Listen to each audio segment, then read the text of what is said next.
Assalamualaikum warahmatullahi wabarakatuh. Perkenalkan, nama saya Nazifa Nisa Izati dengan NIM 025092. Di sini saya akan mempresentasikan terkait UKOM Ekonomi Perdagangan tentang perdagangan internasional migas Indonesia dengan dosen pengampu yaitu dengan Pak Willy Sutanto, SSI, MA, MSE, MT, dan Pak Deki Ari Irwanto, STMT. Nah, saya berasal dari program studi D3 Metrologi dan Instrumentasi. Baik, selanjutnya terdapat materi presentasi yang akan saya jelaskan. Nah, yang pertama itu terdapat konsep dasar ekonomi. Yang kedua, permintaan, penawaran, dan keseimbangan. Yang ketiga, keunggulan komparatif dan absolut. Yang keempat, teori Heckscher-Ohlin dan teori perdagangan modern lainnya. Nah, yang kelima, jenis dan fungsi hambatan tarif. Nah, yang keenam, jenis dan fungsi hambatan non-tarif. Yang ketujuh, dampak integrasi ekonomi regional terhadap perdagangan. Yang kedelapan, peran WTO dan isu-isu perdagangan multilateral. Nah, yang kesembilan, isu dumping dan safeguard dalam perdagangan. Nah, yang kesepuluh, hubungan antara perdagangan, lingkungan, dan pembangunan berkelanjutan. Nah, yang kesebelas, isu perdagangan digital dan ekonomi berbasis data. Nah, yang ke-12, peran metrologi dan instrumentasi dalam memfasilitasi perdagangan yang adil. Nah, yang ke-13, hasil analisis kasus terkait isu perdagangan yang relevan. Nah, selanjutnya untuk konsep dasar ekonomi yaitu ada kelangkaan, pilihan, biaya oportunitas, dan hubungan dengan perdagangan. Nah, kelangkaan minyak dan gas membuat komoditas ini memiliki nilai ekonomi tinggi. Nah, Indonesia harus memilih apakah memprioritaskan penggunaan migas untuk kebutuhan domestik atau menjual sebagian ke pasar internasional untuk memperoleh divisa. Nah, setiap pilihan memiliki biaya peluang. Nah, misalnya ketika Indonesia mengekspor gas dalam jumlah besar, negara kehilangan kesempatan menggunakan gas tersebut untuk industri domestik yang membutuhkan energi murah. Nah, sebaliknya, menahan ekspor berarti Indonesia melewatkan peluang mendapatkan keuntungan dari negara-negara yang permintaannya tinggi, seperti Jepang, Korea Selatan, dan Tiongkok. Nah, kondisi kelangkaan inilah yang membuat keputusan dalam perdagangan migas itu selalu membawa konsekuensi ekonomi. Selanjutnya, menganalisis konsep permintaan dan penawaran serta keseimbangan pasar dalam konteks perdagangan. Nah, permintaan migas dari berbagai negara Asia dan Eropa sangat tinggi karena sektor industri dan transportasi mereka sangat bergantung pada energi fosil. Ketika permintaan meningkat dan produksi global menurun, misalnya akibat konflik geopolitik atau penurunan cadangan, nah harga minyak itu di dunia itu cenderung naik. Nah, penawaran migas di Indonesia itu dipengaruhi oleh kapasitas produksi minyak dan gas serta kebijakan ekspor pemerintah. Nah, keseimbangan harga terjadi ketika jumlah yang diminta pasar internasional itu sesuai dengan jumlah yang ditawarkan Indonesia. Nah, jika produksi nasional itu menurun, nah maka penawaran juga ikut menurun sehingga harga ekspor dapat naik. Nah, sebaliknya, jika terjadi surplus global, harga migas turun dan memengaruhi pendapatan ekspor Indonesia. Nah, dengan demikian, perdagangan migas itu sangat dipengaruhi dinamika permintaan dan penawaran di dunia. Selanjutnya, keunggulan komparatif dan keunggulan absolut. Nah, Indonesia memiliki keunggulan absolut dalam gas alam karena beberapa wilayahnya yaitu seperti Natuna, Kalimantan Timur, dan Papua itu memiliki cadangan gas yang sangat besar yang memungkinkan produksi lebih tinggi dibandingkan sebagian negara di Asia Tenggara. Nah, dari sisi keunggulan komparatif, Indonesia itu lebih unggul dalam memproduksi gas alam dibandingkan minyak. Nah, karena biaya produksi gas relatif lebih rendah, nah, dibanding minyak yang banyak berasal dari lapangan tua. Oleh karena itu, Indonesia itu cenderung lebih kompetitif dalam ekspor LNG atau liquid natural gas dibandingkan minyak mentah. Nah, hal ini membuat gas menjadi komoditas unggulan Indonesia di pasar internasional. Selanjutnya untuk teori Heckscher-Ohlin menjelaskan bahwa perdagangan internasional itu terjadi karena perbedaan faktor produksi antar negara. Nah, itu teorinya tuh negara yang pertama itu ada negara akan mengekspor barang yang menggunakan faktor produksi yang melimpah di negara tersebut. Nah, yang kedua, negara akan mengimpor barang yang menggunakan faktor produksi yang langka. Nah, faktor produksi utamanya itu apa? Nah, yang pertama itu ada tenaga kerja, yang kedua itu ada modal, yang ketiga itu ada tanah atau sumber daya alam. Nah, contohnya yaitu negara yang kaya tenaga kerja seperti negara yang berkembang seperti Cina dan lain sebagainya. Nah, itu cenderung mengekspor produk padat karya atau tekstil, alas kaki dan lain sebagainya. Nah, yang kedua itu ada negara yang kaya modal, itu negara maju. Nah, cenderung mengekspor produk padat modal yaitu seperti mesin, elektronik dan lain sebagainya. Nah, kelebihannya yang pertama itu ada menjelaskan pola perdagangan berbasis sumber daya. Yang kelemahannya tidak selalu sesuai dengan fakta, misalnya paradoks relatif, mengabaikan teknologi dan skala ekonomi.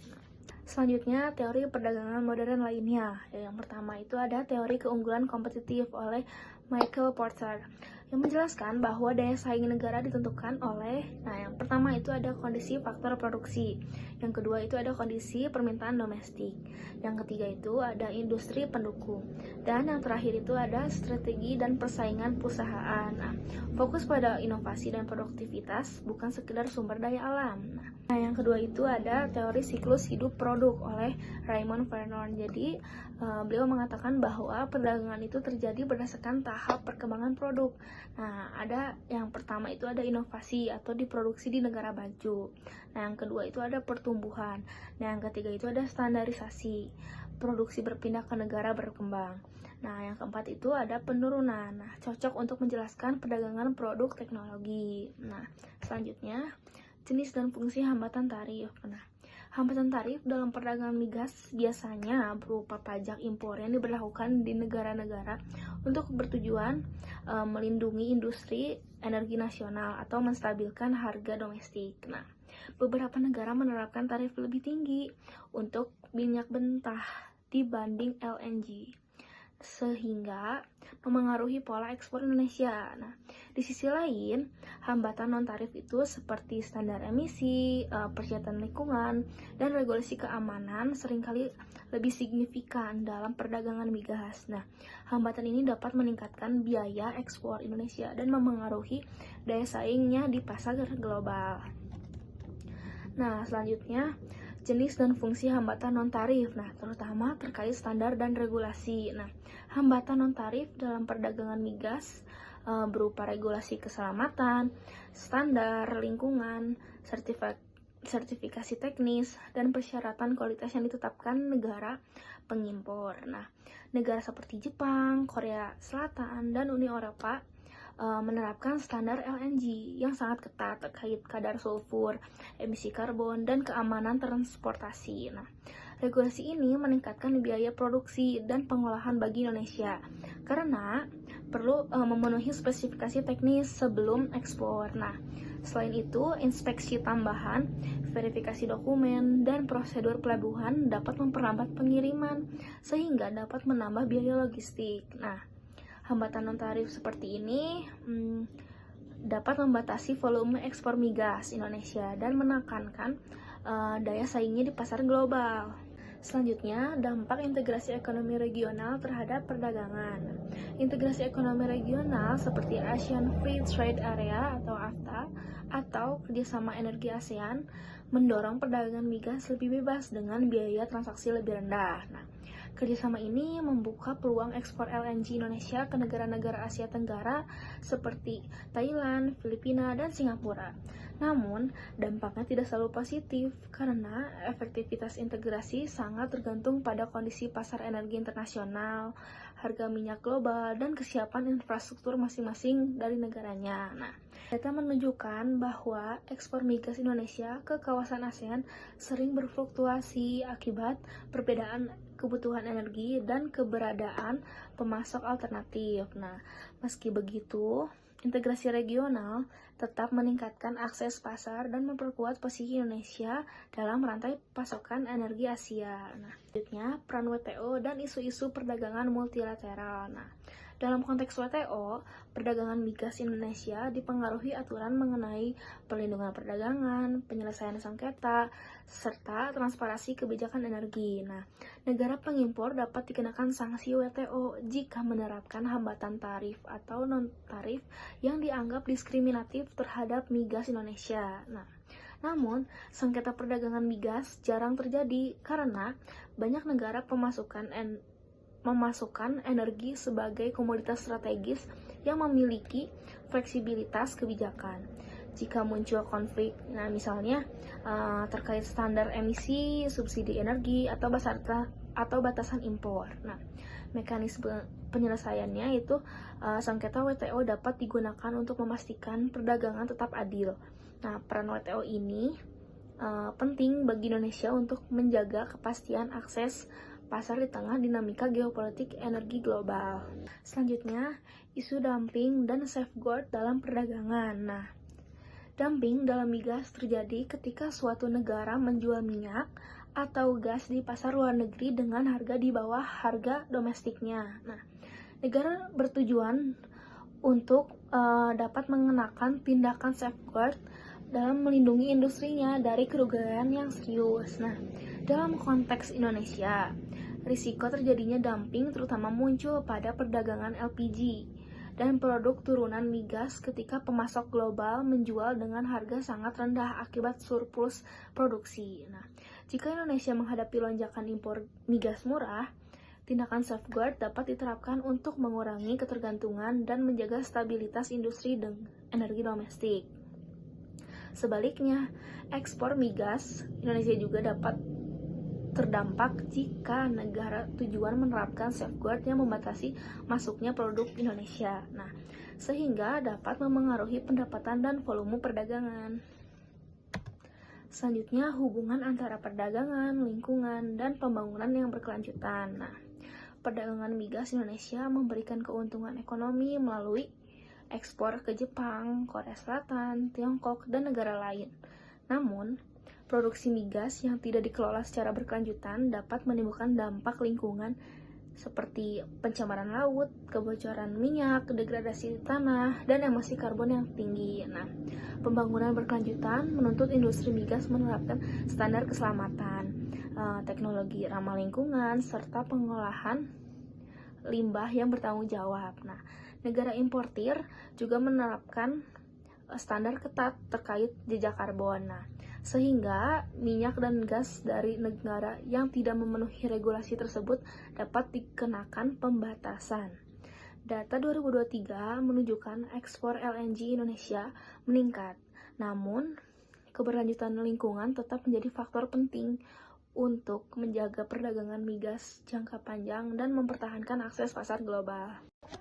Selanjutnya, isu perdagangan digital dan ekonomi berbasis data. Nah, perdagangan digital dalam sektor migas memungkinkan peningkatan efisiensi rantai pasok, transparansi data produksi, dan akses pasar yang lebih luas. Nah, digitalisasi seperti penggunaan sensor IoT di fasilitas LNG, platform perdagangan energi, dan teknologi blockchain untuk verifikasi transaksi dapat mengurangi biaya logistik dan mempercepat proses pengiriman. Nah, namun dibandingkan negara maju seperti Jepang dan Korea Selatan, pemanfaatan teknologi digital di industri migas Indonesia itu masih terbatas akibat infrastruktur digital yang belum merata dan tantangan keamanan cyber. Nah, dengan pengelolaan data yang lebih baik, Indonesia berpotensi dapat meningkatkan daya saing ekspor migas serta keberlanjutan operasional melalui analisis kinerja yang lebih akurat dan platform perdagangan data-driven. Nah, selanjutnya terdapat peran metrologi dan instrumentasi dalam memfasilitasi perdagangan yang adil. Nah, metrologi dan instrumentasi berperan penting dalam perdagangan migas untuk memastikan akurasi pengukuran volume, kualitas, densitas, dan spesifikasi teknis produk sebelum diekspor. Nah, untuk minyak mentah dan LNG Indonesia yang diekspor ke pasar seperti Jepang, Korea Selatan, dan Tiongkok itu harus melalui pengujian mutu agar memenuhi standar internasional seperti ISO, STM, dan standar nasional energi. Nah, ketidakakuratan pengukuran dapat menyebabkan perselisihan kontrak, kerugian finansial, atau penolakan produk. Nah, dengan menerapkan sistem metrologi yang konsisten serta peralatan instrumentasi modern, nah Indonesia dapat meningkatkan kepercayaan pembeli dengan menjaga daya saing dan menjamin transparansi dalam transaksi migas internasional.